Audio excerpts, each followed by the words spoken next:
Hello everyone. तो आप सभी कैसे हैं? सभी को हरे कृष्णा राधे राधे। तो देखिए, जैसा कि आप सभी का पीवाईक्यू चल रहा था, प्रीवियस ईयर क्वेश्चन चल रहा था। इसके पहले हमने आपको 3 से 4 वीडियो प्रोवाइड कर दिया है और 2 दिन थोड़ा नेटवर्क इशू था, इसलिए आपकी वीडियो नहीं आ पाई है। अब आज से हम कंटिन्यू करेंगे, नेटवर्क सही रहा तो चलिए हम देखते हैं फटाफट से यार, जल्दी-जल्दी देख लेते हैं। और देखिए, आपका जो एग्ज़ाम है वो 7 जुलाई को आप सभी को पता है। और इसके बाद आज आपने नोटिस देखा ही होगा कि जो टीआरई 3 का एग्ज़ाम है वो आ गया है। अब टीआरई 3 का जो एग्ज़ाम है आपका लगभग जून में होगा और जैसे ही जून में एग्ज़ाम ख़त्म होता है और ये 100% कन्फर्म है कि जो अगस्त का आपका एग्ज़ाम आने वाला है वो ज़रूर होगा। तो आप सभी बढ़िया से तैयारी करिएगा ताकि अगस्त वाले में आप सभी अप्लाई कर सकें। तो चलिए हम देखते हैं क्वेश्चन को फटाफट से। और यहाँ लगभग हम 15 क्वेश्चन को देखेंगे। तो चलिए क्वेश्चन नंबर 1 क्या है हमारा, देखते हैं। क्वेश्चन नंबर 1 है कि बच्चों के विकास की प्रक्रिया किस प्रकार की होती है। ऑप्शन ए है एक समान और क्रमानुसार, बी है एक समान और अव्यवस्थित, सी है व्यक्तिगत व क्रमानुसार, डी है व्यक्तिगत व अव्यवस्थित। तो उत्तर आप सभी दीजिएगा कि क्या होगा। तो चलिए यहाँ पर हम देख लेते हैं, हमारा ऑप्शन नंबर सी जो होगा वो बिल्कुल सही होगा कि व्यक्तिगत व क्रमानुसार होता है। देखिए, बच्चे के विकास की जो प्रक्रिया होती है वो कैसा होता है, व्यक्तिगत होता है और क्रमानुसार होता है। कैसे होता है, जो इनकी विकास की प्रक्रिया होती है, ठीक है, बच्चे में क्या होता है, विकास क्या होगा, एक क्रम के अनुसार होता है। पहले सिर का होता है, फिर धड़ का होता है, इस तरीके से होता है। ऐसा नहीं होता कि पहले आपका पैर बढ़ गया, फिर हाथ बढ़ेगा, फिर आपका सर बढ़ेगा, ऐसा नहीं होता है। जो विकास होता है वो सर से पैर की तरफ चलता है। तो ये है व्यक्तिगत। व्यक्तिगत मतलब कि हर व्यक्ति का जो विकास होता है, सबका अपना व्यक्तिगत अलग अलग विकास होता है। ऐसा नहीं है कि सारे लोगों का विकास एक जैसा होता होगा। जितने भी व्यक्ति हैं उनके सारे विकास अलग अलग होते हैं। जैसे कि आप हैं तो आपका जो विकास है वो अलग होगा, आपके दोस्त हैं उनका विकास अलग होगा। आप जिस माहौल में रह रहे होंगे आपका विकास वैसा होगा, आपके दोस्त जिस माहौल में रह रहे होंगे उनका विकास उस तरीके से होगा और सबका जो विकास होगा एक क्रमानुसार होता होगा। ठीक है, अब एक क्वेश्चन नंबर 2 देखते हैं। क्वेश्चन नंबर 2 है कि आजकल सिद्धांतकार क्रांतिक अवस्था के बजाय संवेदनशील अवधि का प्रयोग करते हैं, क्योंकि देखिए ये क्या करते हैं कि जो सेंसिटिव पीरियड्स हैं उसके बजाय ये क्रिटिकल पीरियड्स का क्या करते हैं, यूज करते हैं। ये ज़्यादा इसको रिकॉग्नाइज करते हैं। तो क्यों करते हैं आपको ये बताना है। ऑप्शन ए है विकास की प्रकृति गतिशील है, बी है विकास केवल आनुवंशिकता से निर्धारित होता है, सी है विकास केवल पर्यावरण द्वारा निर्धारित किया जाता है, डी है विकास स्थिर और नियत है। तो देखिए यहाँ पर हमको बता देना चाहते हैं, आप एक निगेटिव वर्ड जानते हैं और एक क्या जानते हैं, आप पॉजिटिव वर्ड जानते हैं। तो अगर आपको निगेटिव और पॉजिटिव वर्ड जानना आ गया तो आप लगभग 80% क्वेश्चन सही कर जाएंगे ऐसे ही। ठीक है, अब आइए हम नीचे से देखिए। देखिए विकास स्थिर और नियत है। देखिए अगर विकास स्थिर होता तो आप क्या है, आप लंबे होते ही नहीं या आप आगे बढ़ते ही नहीं, आप पढ़ते ही नहीं, आप कुछ नहीं करते, एक जगह रहते, तो कभी भी हमारा विकास स्थिर हो ही नहीं सकता। ठीक है, विकास कभी भी फिक्स नहीं होता आपका, ये आप सभी को पता होना चाहिए। अब देखिए जिस ऑप्शन में आपका केवल आ जाए, समझ जाए कि वो निगेटिव पॉइंट है, तो वो उसको तुरंत आप गलत करिए। देखिए केवल पर्यावरण, केवल पर्यावरण से आपका विकास नहीं होगा, आपका पर्यावरण और आनुवंशिकता दोनों इसमें काम करता है। यहाँ पर केवल आनुवंशिकता दिया है तो क्या हो गया, ऑप्शन नंबर हमारा तीनों क्या हो गया, गलत हो गया। यहाँ पर केवल है, ये भी गलत हो गया, यहाँ भी केवल है, ये भी गलत हो गया, यहाँ स्थिर है, ये भी गलत हो गया। तो विकास जो हमारा स्थिर नहीं होता है, गतिशील होता है। तो ऑप्शन नंबर ए हमारा बिल्कुल सही होगा। गतिशील का मतलब देखिए विकास में क्या है कि आपकी लंबाई बढ़ रही है तो क्या है, गति कर रही है। ठीक है, आप पढ़ के आगे की क्लास में क्या कर रहे हैं, प्रोग्रेस कर रहे हैं, तो ये एक गति है। तो इसलिए हम कह सकते हैं कि जो हमारा विकास है, विकास की जो प्रकृति है वो क्या है, गतिशील है। अगला हम देखते हैं क्वेश्चन नंबर 3। क्वेश्चन 3 है कि नरेश और मुकेश उम्र में लगभग क्या है, बराबर हैं। देखिए क्वेश्चन थोड़ा बड़ा है तो मैं क्वेश्चन यहाँ पर पढ़ देती हूँ, इसके बाद ऑप्शन आएगा, आप सभी देखिएगा क्वेश्चन, इसीलिए ध्यान से पढ़िएगा। ठीक है, नरेश और मुकेश उम्र में लगभग बराबर हैं, लेकिन दोनों के संज्ञानात्मक और सामाजिक विकास में अंतर है। संज्ञानात्मक मतलब जो उनके संज्ञान से है, सामाजिक मतलब जो उन्हें समाज से मिलता है, उसमें क्या है, दोनों में अंतर है। एक के देखिए संज्ञानात्मक समझ लीजिए, एक का जो दिमाग है उसमें और जो समाज से सीखता है उसमें, दोनों में अंतर है। यह किस सिद्धांत के कारण है। तो आपको देखिए ये सीधा सीधा ये ना पूछकर ये पूछ दिया है सीधा सीधा इसको पूछना चाहिए कि संज्ञानात्मक व सामाजिक विकास किसने दिया है, लेकिन इसने ऐसे घुमा के आपको पूछा है कि यह किस सिद्धांत के कारण है। आपको सिद्धांत दे दिया है, तो यह सिद्धांत किसने दिया है, ये सभी हमने आपको पढ़ाया है, संज्ञानात्मक विकास का सिद्धांत। तो चलिए एक ऑप्शन देख लेते हैं पहले। तो देखिए ऑप्शन एक है कि विकास का शीर्षगामी सिद्धांत, बी है विकास का समीप दूर विमुख सिद्धांत, सी है विभिन्नताओं का सिद्धांत और डी आपका होगा एक रूपता का सिद्धांत। अब देखिए यहाँ पर क्या है, यहाँ पर जो आपका है ऑप्शन नंबर कौन सा सही होगा हमारा, ऑप्शन नंबर सी सही होगा। कैसे सही होगा, यहाँ पर व्यक्तिगत विभिन्नता हो रही है। कैसे हो रही है, देखिए उसके संज्ञान में अंतर, उस क्या है उसमें अंतर है। दो लड़के हैं, ठीक है, इनका अलग अलग विकास हो रहा है, तो इनमें क्या है व्यक्तिगत विभिन्नता है, वही वो पूछना चाह रहा है। तो इसमें जो इन्होंने पूछा है कि दो लड़कों का नाम दिया है रमेश और मुकेश, जो भी नाम होगा आप देख लीजिएगा, तो इनमें क्या है अंतर है, इसीलिए यहाँ पर व्यक्तिगत विभिन्नताओं का सिद्धांत होगा। ठीक है, अगला क्वेश्चन देखते हैं। चलिए देखते हैं क्वेश्चन। देखिए कथन और कारक वाला क्वेश्चन आजकल बहुत ज़्यादा पूछ रहा है, तो आप इसे इग्नोर नहीं करेंगे। इन क्वेश्चन को बहुत ध्यान से पढ़ेंगे, क्योंकि ऐसे क्वेश्चन आजकल बहुत ज़्यादा पूछे जा रहे हैं। तो क्वेश्चन में है कथन ए कि विकास के विकासात्मक प्रतिमान की उपलब्धि में देरी के लिए सीधे आनुवंशिकता को जिम्मेदार ठहराया जा सकता है। इनका कहना क्या है, ध्यान से पढ़िएगा कि विकासात्मक प्रतिमान की उपलब्धि में देरी के लिए आप क्या करेंगे, सीधे आनुवंशिकता को जिम्मेदार ठहराएंगे। क्या ऐसा होगा, तर्क इनका है, ये तर्क लगा रहे हैं क्योंकि पर्यावरणीय कारक विकास में कोई भूमिका नहीं निभाते। ऑप्शन ए है, अभी आप ऐसे ही उत्तर दे सकते हैं, लेकिन चलिए हम ऑप्शन ले लेते हैं। ऑप्शन ए है कि ए और आर दोनों सही हैं, ए की आर सही व्याख्या करता है। बी है ए और आर दोनों सही हैं, लेकिन ए आर की व्याख्या नहीं करता है। सी है ए सही है लेकिन आर गलत है। डी है ए और आर दोनों गलत हैं। तो अब देखिए यहाँ पर हम आइए देखते हैं, क्वेश्चन को देख लेते हैं। ऑप्शन नंबर हमारा डी बिल्कुल सही होगा। अब कैसे सही होगा इसको देख लेते हैं। देखिए हम कभी भी सीधे आनुवंशिकता को जिम्मेदार नहीं ठहराएंगे। हमने आपको बताया था विकास पर्यावरण और आनुवंशिकता दोनों पर निर्भर करता है, तो हम अकेले पर्यावरण को भी जिम्मेदार नहीं ठहराएंगे और अकेले हम आनुवंशिकता को भी नहीं ठहराएंगे। तो ये तो ऐसे ही गलत हो गया कि सीधे आनुवंशिकता को जिम्मेदार नहीं ठहराएंगे हम, क्योंकि कभी भी हम केवल अकेले अकेले हम आनुवंशिकता को नहीं लेंगे। आनुवंशिकता के साथ आपको पर्यावरण जरूरी है। अब यहाँ तर्क में दिया है कि पर्यावरणीय कारक विकास में कोई भूमिका नहीं निभाता, तो ऐसा नहीं है कि आपका आसपास जितने भी पर्यावरण है वो आपके विकास में भूमिका नहीं निभाते, तो बिल्कुल निभाते हैं। तो देखिए कहीं भी आपका अगर आनुवंशिकता और पर्यावरण आए तो आप ये ध्यान में रखिएगा कि आनुवंशिकता और प्लस पर्यावरण ये दोनों एक साथ आएंगे तभी आपका क्वेश्चन क्या होगा, सही होगा। लगभग ये 80% ऐसा होता है। ठीक है, आगे देखते हैं क्वेश्चन में। जैसे ये दोनों देखिए अलग अलग हो जाएंगे, तो यहाँ पर समझ जाइए कि क्वेश्चन गलत है।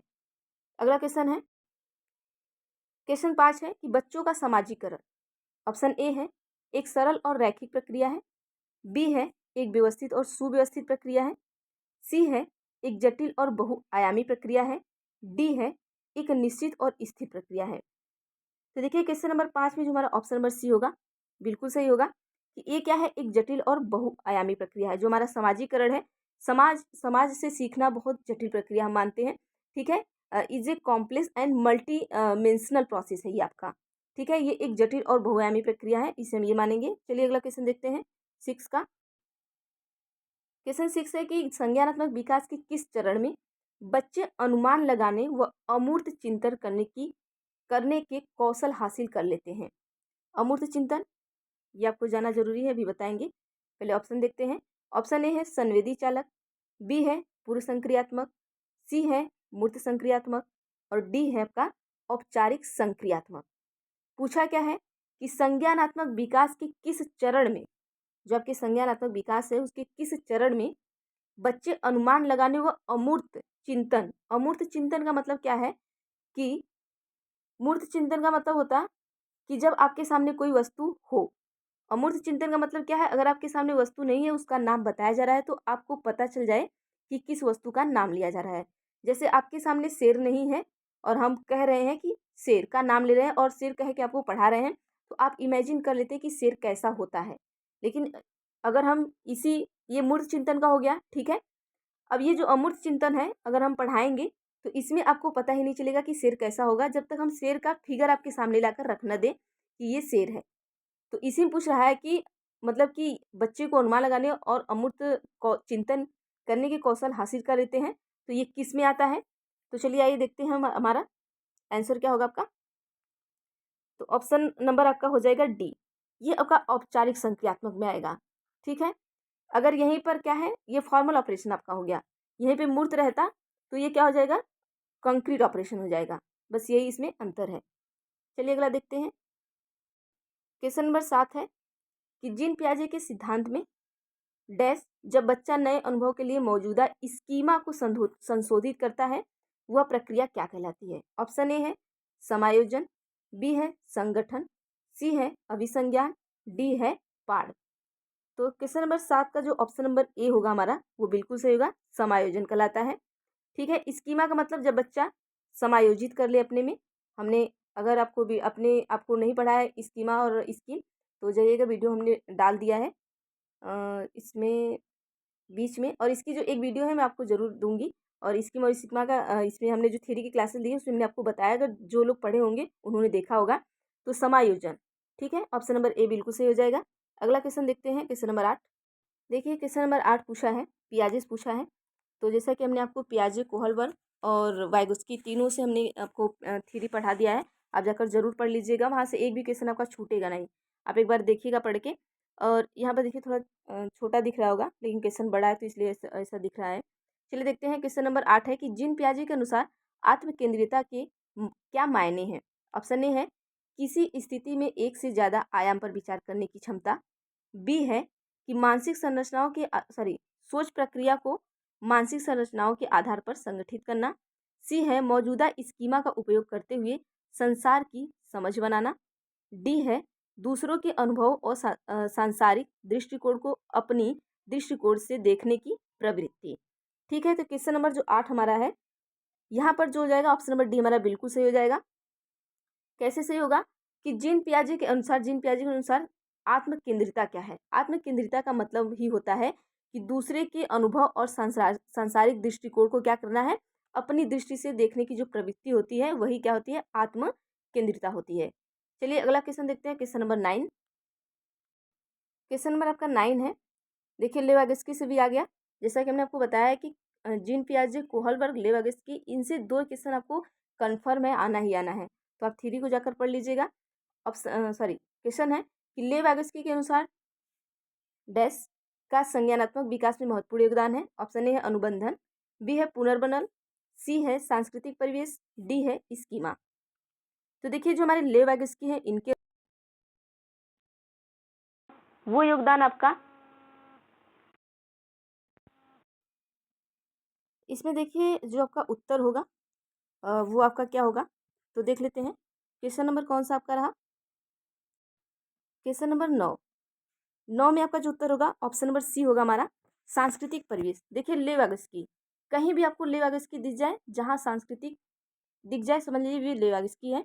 तो इनका जो है सामाजिक और सांस्कृतिक सिद्धांत लेवागस्की का, तो कहीं भी आपको सामाजिक सांस्कृतिक समझ जाए मिले तो आप समझ जाइए कि वे लेवागस्की जी से हैं। चलिए अगला देखते हैं question, question number 10। Question number 10 आपका है कि लेवागस्की के सिद्धांतों पर आधारित कक्षा में किसको महत्व दी जाएगी? तो देखिए लेवागस्की से आपका 2 क्वेश्चन हो गया। ऑप्शन ए है कि सस्वर पाठ व रटने को, बी है सहयोगात्मक सीखने को, सी है इनाम व सजा के उपयोग को, और डी आपका हो जाएगा कि प्रतिक्रियाओं के अनुबंधन को। अब देखिए जो लेवागस्की के सिद्धांत पर आधारित कक्षा में सबसे ज़्यादा आप किसको महत्व देंगे? तो लेवागस्की के अनुसार अब सबसे ज़्यादा किसको देंगे? तो ऑप्शन नंबर बी होगा कि सहयोगात्मक सीखने को। आप ज़्यादा से ज़्यादा लेवागस्की कहते हैं कि सहयोगात्मक के सीखने को ही हम सबसे ज़्यादा क्या करेंगे, महत्व देंगे। क्वेश्चन नंबर 11 देखते हैं हम। क्वेश्चन नंबर 11 में आपका देखिए लॉरेंस कोहलबर्ग से पूछा गया है। तो इसमें देखिए सबसे ज़्यादा कम से कम आपको 10 क्वेश्चन लॉरेंस कोहलबर्ग हो गए, लेवागस्की हो गए, और एक आपके जीन पियाजे हो गए। तो 2-2 क्वेश्चन इनसे फिक्स है, और किसी किसी से तो 3 क्वेश्चन पूछा है। तो क्वेश्चन आपका 11 वाला है कि लॉरेंस कोहलबर्ग ने अपने सिद्धांत में नैतिक विकास के कितने चरण प्रतिपादित किए हैं? तो इसमें इन्होंने कितने चरण प्रतिपादित किए हैं? तो ऑप्शन नंबर ए बिल्कुल सही होगा कि 6 चरण। जब लॉरेंस कोहलबर्ग का हमने बताया था, तो इनमें इनके 3 सिद्धांत थे, तीनों सिद्धांत में आपके 2-2 चरण थे, तो 2-2 मिला के आपके 3 क्या हो गए, 6 चरण हो गए, तो 6 किया था इन्होंने। अगला क्वेश्चन देखते हैं, क्वेश्चन नंबर 12 देखते हैं। क्वेश्चन नंबर 12 में आपको पूछा गया है कि कोहलबर्ग के नैतिक विकास के किस चरण में व्यक्तियों का मानना है कि सामाजिक व्यवस्था को बनाए रखने के लिए निश्चित नियमों का पालन किया जाना चाहिए। तो ऑप्शन ए आपका है यांत्रिक सापेक्षता अभिविन्यास, बी है सजा और आज्ञाकारिता अभिविन्यास, सी है कानून और व्यवस्था अभिविन्यास, डी है आपका अच्छा लड़का अच्छी लड़की अभिविन्यास। अब देखिए क्वेश्चन आप ध्यान से देखिएगा, इसमें कोहलबर्ग से क्वेश्चन पूछा गया है। देखिए 2 क्वेश्चन इनसे भी हो गया, कोहलबर्ग से हो गया। देखिए कोहलबर्ग के नैतिक विकास के किस चरण में इनका कोहलबर्ग का जो विकास है, इन्होंने कौन सा दिया है, नैतिक विकास का सिद्धांत दिया है, ठीक है। किस चरण में व्यक्तियों का मानना है कि सामाजिक व्यवस्था को बनाए रखने के लिए निश्चित नियम का पालन करेंगे। तो देखिए यहाँ पर हमारा जो आंसर होगा, क्वेश्चन नंबर आपका क्या है 12, ठीक है। तो 12 में जो आपका आंसर होगा ऑप्शन नंबर सी बिल्कुल होगा। देखिए कानून व्यवस्था, जो कानून व्यवस्था है, इन्होंने कहा था कि जो कानून व्यवस्था आपका है उसमें नियम का पालन किया जाएगा। जैसे होता है ना, कानून में क्या होता है, नियम का पालन किया जाता है। तो वैसे ही जो कोहलबर्ग है, उन्होंने अपने नैतिक विकास के सिद्धांत में जो कानून और व्यवस्था है, इनको क्या किया था, सामाजिक व्यवस्था को बनाए रखने के लिए निश्चित नियम का पालन किया जाना चाहिए। ये वाला ये कहे थे कि कानून और व्यवस्था में आएगा। सजा और आज्ञाकारिता में देखिए क्या आता है कि जब बच्चा, एक क्वेश्चन आपको पूछता है कि बच्चा डरता है कि हम ये दोबारा काम करेंगे तो हमें सजा या दंड मिलेगा, तो ये उसमें आएगा। जब बच्चा डरता है कि अगर वही काम किया है, उसके पहले उसको सजा मिली है, तो दोबारा वही काम करने से वो क्या करता है, डरता है। और अच्छा लड़का और अच्छा लड़की में क्या होता है कि इसमें जो बच्चे होते हैं वो अपने काम को अच्छा प्रदर्शित करने के लिए अपने काम को क्या करते हैं, अच्छे तरीके से करते हैं। तो ये कोहलबर्ग के नैतिक विकास का ही सिद्धांत है। लेकिन जिसमें नियम पालन आ जाए, समझ जाइए वो क्या आपके कानून व्यवस्था है। कानून का नियम पालन करना, ये सब चीज़ें क्या है, कानून व्यवस्था में आएगी। अगला क्वेश्चन देखते हैं, क्वेश्चन नंबर 13 आपका पूछा गया है हावर्ड गार्डनर से। देखिए अभी हावर्ड गार्डनर का आपको पढ़ाना है, पढ़ा देंगे। हावर्ड गार्डनर का कौन सा सिद्धांत है आपका, तो बहुबुद्धि का सिद्धांत है, ये सभी याद रखिएगा। देखिए हावर्ड गार्डनर के सिद्धांत के अनुसार नर्तकियों, धावकों और अभिनेताओं के पास कौन सी बुद्धि अधिक होती है। ऑप्शन ए है स्थानिक बुद्धि, बी है भाषाई बुद्धि, सी है आपका शारीरिक गति संवेदनात्मक बुद्धि, और डी है आपका अंतर्वैयक्तिक बौद्धिकता। ठीक है, तो देखिए क्वेश्चन नंबर 13 जो है ऑप्शन नंबर सी हमारा बिल्कुल सही होगा। अब देखिए यहाँ पर कैसे होगा, शारीरिक गति और संवेदनात्मक बुद्धि। देखिए धावक, धावक में कौन सी गति होगी, शरीर की गति होती है, इस तरीके से याद करिएगा। अगर नर्तकी है तो उनके में क्या होगी, शारीरिक बुद्धि होगी, ठीक है। और उनमें संवेदना, अभिनेता है, उनमें क्या होगी, संवेदनात्मक बुद्धि होगी। तो इस तरीके से याद करिएगा कि शारीरिक गति और संवेदनात्मक बुद्धि किसमें होगा, नर्तकी, धावक और अभिनेताओं के पास, ठीक है। इसमें अलग अलग बुद्धि और भी आपको पूछ सकता है, तो आगे जब आएगा तो हम उसको बता देंगे। क्वेश्चन नंबर 14 चलिए देखते हैं। क्वेश्चन नंबर 14 आपका पूछा गया है कि यह शिक्षा कक्षा में लड़कों के लिए एक शिक्षक की टिप्पणी पुरुष बनो और लड़कियों की तरह व्यवहार मत करो किसको बढ़ावा देगी। ऑप्शन ए है जेंडर समानता, बी है जेंडर रूढ़िबद्धता, सी है जेंडर भूमिका में लचीलापन, डी है जेंडर समता। तो आइए हम देखते हैं इसका जो उत्तर होगा हमारा, ऑप्शन नंबर बी बिल्कुल सही होगा। अब कैसे सही होगा उसको देख लेते हैं, जेंडर रूढ़िबद्धता। अब जेंडर रूढ़िबद्धता कैसे आता है, देखिए कभी भी अगर आप एक टीचर हैं तो लड़कों और लड़कियों में क्या करेंगे, कभी भी अंतर जब नहीं करेंगे तब वहाँ पर जेंडर समानता होगा। जैसे ही आप लड़के और लड़कियों में अंतर करना स्टार्ट कर दिए, वहाँ रूढ़िबद्धता आ जाएगा। तो ऑप्शन नंबर बी हमारा सही होगा, क्योंकि यहाँ पर क्या है, पुरुष बनो और लड़कियों की तरह व्यवहार मत करो। इसके कहने का मतलब क्या है कि पुरुष महान होते हैं, लड़कियां महान नहीं होती हैं, मतलब पुरुष मजबूत होते हैं, लड़कियां मजबूत नहीं होती हैं। हमें ऐसा कभी भी उन्हें क्या करना है, अलग नहीं करना है, ठीक है। किसी भी चीज़ को लेकर हमें अलग नहीं करना है, ये हमारा रूढ़िबद्धता है। जहाँ हम अलग कर दिए वहाँ रूढ़िबद्धता आ जाएगा, जहाँ हम उन्हें समान करेंगे वहाँ समानता आ जाएगा। जैसे कहते हैं कि लड़का खाना बना सकता है, लड़की भी खाना बना सकती है। अगर ये कह दिए, ये जेंडर समानता हो जाएगा। अगर कह दिए लड़की ही खाना बनाएगी, लड़का कभी खाना नहीं बना सकता, तो ये रूढ़िबद्धता में आएगा। मतलब लड़के और लड़कियों में अंतर करना ही हमारा रूढ़िबद्धता होता है, और लड़के और लड़कियों में हम अगर समानता कर रहे हैं तो वहाँ जेंडर समानता होगा। तो इसे याद रखिएगा, यहाँ से एक क्वेश्चन जरूर पूछा जाता है आपका। अगला क्वेश्चन है क्वेश्चन नंबर 15।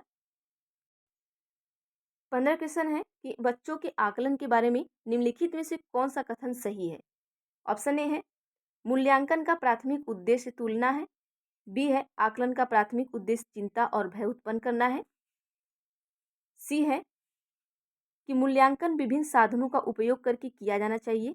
डी है मूल्यांकन में बच्चों द्वारा स्व मूल्यांकन शामिल नहीं होना चाहिए। तो देखिए बच्चों के आकलन के बारे में कौन सा सही है ये पूछा है। अगर बच्चे का हम क्या कर रहे हैं, जैसे आपने असाइनमेंट बच्चों को दिया है, सॉरी असेसमेंट आप कर रहे हैं बच्चों का, तो इसमें क्या है कि इसमें से करेक्ट क्या है, बच्चे का आकलन कर रहे हैं कि बच्चा कैसा पढ़ रहा है, किस तरीके से है, क्या है, इस तरीके से चीज़ें करते हैं। तो यहाँ पर क्या कथन सही होगा आपका, ऑप्शन नंबर सी सही होगा। कैसे सही होगा देखिए, मूल्यांकन विभिन्न साधनों का उपयोग करके किया जाना चाहिए। आकलन करना मतलब जैसे कि अगर आप मूल्यांकन करें या बच्चों के बारे में जांच रहे कि बच्चा कितना पढ़ा है, कैसे पढ़ा है, क्या पढ़ा है, तो हम अलग अलग साधन का उपयोग करेंगे। ठीक है, अलग अलग साधन का उपयोग करेंगे तो बच्चे को ज़्यादा तरीके से आप समझ पाएंगे कि बच्चा किस तरीके से पढ़ रहा है, किस तरीके से नहीं पढ़ रहा है, बच्चे को कितना आ रहा है, कितना नहीं आ रहा है, कितना इसको सिखाया जाना चाहिए, कितना इसके लिए ज़रूरी है सिखाया जाना, और किस लेवल का सिखाया जाना चाहिए कि बच्चा जल्दी सीख पाएगा, किस लेवल का नहीं सिखाना चाहना चाहिए। तो ये सारी चीज़ें आप क्या करेंगे, मूल्यांकन अलग अलग साधन के जरिए करेंगे। तो यही हमारा क्या है, ऑप्शन नंबर सी हमारा बिल्कुल सही होगा। तो आपके हो गए 15 क्वेश्चन ये लगभग। ठीक है, तो आगे हम अगली वीडियो में करेंगे 15 क्वेश्चन। तो आप सभी पढ़िए। देखिए हमने आपको कहा है कि हम आपको कंप्लीट कराएंगे, तो कंप्लीट कराएंगे, ज़रूर कराएंगे आपको। और आपका जो थ्योरी क्लासेस है वो चलता रहेगा। और आज तो आपके थ्योरी क्लासेस नहीं आ पाएंगे क्योंकि आज मैं 1-2 दिन के लिए मैं घर पर हूँ। तो जब मैं हॉस्टल जाऊँगी तो आपके जो थ्योरी क्लासेस है मैं करवा दूँगी, क्योंकि पीडीएफ हमने दूसरी जगह बना के रखा है, वो मैं लाना भूल गई। तो मैं ये आपको दे दूँगी। अब 2 से 3 दिन में मैं जाऊँगी तो मैं आपको दे दूँगी, और तब तक आप इस तरीके से पढ़ते रहिए, तब तक हम आपको प्रैक्टिस सेट कराते रहेंगे। थ्योरी क्लासेस मैं आपको कंप्लीट करा दूँगी, आप उसकी टेंशन मत लीजिएगा। और प्लीज़ आप सभी अगर वीडियो अच्छी लगी तो लाइक कर दिया करिए, क्योंकि आपके एक लाइक से ये वीडियो बहुत ज़्यादा से ज़्यादा लोगों तक पहुँच पाती है। और आप पढ़िए, लोग भी पढ़ें, और अपने दोस्तों में सब में आप सभी शेयर किया करिए, ताकि वीडियो अगर मैं मेहनत कर रही हूँ तो शायद आप एक लाइक कर सकते हैं तो अच्छा लगेगा। बाकी आपकी मर्ज़ी नहीं करना है तो कोई बात नहीं। तो चलिए आज के लिए बस इतना ही रहने देते हैं, बाकी देखेंगे अगली वीडियो में। और अगर चैनल पे नए हैं तो प्लीज़ चैनल को सब्सक्राइब भी कर लीजिए आप सभी, और बेल आइकन को भी क्लिक कर लीजिए, ताकि मैं जो भी वीडियो बनाऊँ आप तक ज़रूर पहुँचे। तो थैंक यू एवरीवन।